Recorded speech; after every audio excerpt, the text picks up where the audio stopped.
ដឹង4ចំណុចនេះជួយឲ្យការប្រឡងបាក់ឌុបទៅលើមុខវិជ្ជាប្រវត្តិកាន់តែមានភាពងាយស្រួលអញ្ចឹងសម្រាប់មុខវិជ្ជាប្រវត្តិគឺជាមុខវិជ្ជាដែលមានសំណួរបើក 50% បិទ 50% បើក 50% នឹងមិនពោលថាសំណួរប្រវត្តិគឺយើងដឹងអាចដឹងពីមុនមកខ្លះដែររបៀបថាជាប្រវត្តិសាស្ត្រយើងអញ្ចឹងយើងអាចដឹងអញ្ចឹងបើសំណួរខ្លះយើងអត់ចេះក៏យើងអាចទៅសេបានខ្លះដែរហើយសម្រាប់បិទ 50% ហ្នឹងដូចជាបើសិនគេសួរឈ្មោះសួរថ្ងៃខែសួរឆ្នាំអីអាហ្នឹងយើងប្រកាសជាអត់ដឹងទេបើសិនជាយើងអត់ចេះហ៎អញ្ចឹងអីដែលយើងត្រូវធ្វើទៅគឺយើងត្រូវអានឲ្យយល់ពីសម័យកាលនីមួយៗសិនអញ្ចឹងតើសម័យកាលដែលយើងអាសាប្រឡងចេញហ្នឹងមានប្រហែលសម័យកាលព្រោះថាតាមបទពិសោធន៍របស់ខ្ញុំមើលទៅលើសំណួរប្រវត្តិដែលចេញពីឆ្នាំមុនមកភាគច្រើនសំណួរពេលប្រឡងបាក់ឌុបគឺនិយាយតែពីសម័យកាលខ្មែរទេដែលភាគច្រើនគឺរាប់ពីសម័យអាណានិគមបារាំងសម័យសង្គមរាស្ត្រនិយមសម័យសាធារណរដ្ឋខ្មែរសម័យកម្ពុជាប្រជាធិបតេយ្យជាមួយនឹង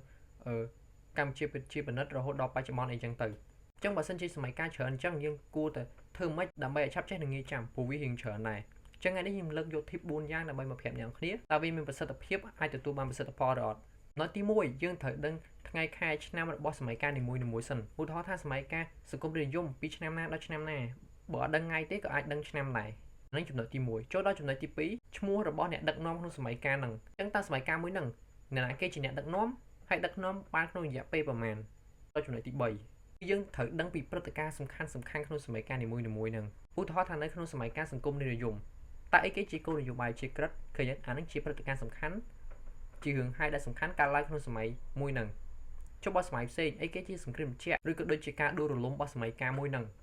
វាជាព្រឹត្តិការណ៍សំខាន់ហើយនៅក្នុងសម័យកាលនីមួយៗហ្នឹងបន្តមកចូលដល់ចំណុចទី4ដឹងពីផលវិបាកនិងផលចំណេញនៃសម័យកាលនីមួយៗហ្នឹងឧទាហរណ៍ថាផលវិបាកក្នុងសម័យកាលកម្ពុជាប្រជាធិបតេយ្យអីគេខ្លះយើងប្រកាសជាដឹងហើយត្រូវអត់តមកផលចំណេញ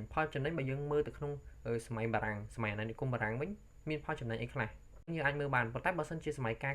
ខ្លះអត់មានផលចំណេញទេយើងមិនដាក់ទេអូខេអ្នកគ្នាហ្នឹងហើយគឺជា4ចំណុចសំខាន់ដែលយើងអាចយក4ចំណុចហ្នឹងទៅដាក់ក្នុងតាមសម័យកាលនីមួយៗហើយយើងមើលបានទី1ត្រូវដឹងឆ្នាំរបស់សម័យកាលនីមួយៗទី2ឈ្មោះអ្នកដឹកនាំសម្រាប់សម័យកាលនីមួយៗនិងរយៈពេលដែលគាត់កាន់អំណាចទី3ព្រឹត្តិការណ៍សំខាន់ដូចជាការដួលរលំឬក៏ដំណើរការក្នុងសម័យកាលហ្នឹងដែលជាព្រឹត្តិការណ៍ដែលសំខាន់ទី4ចូលទៅដល់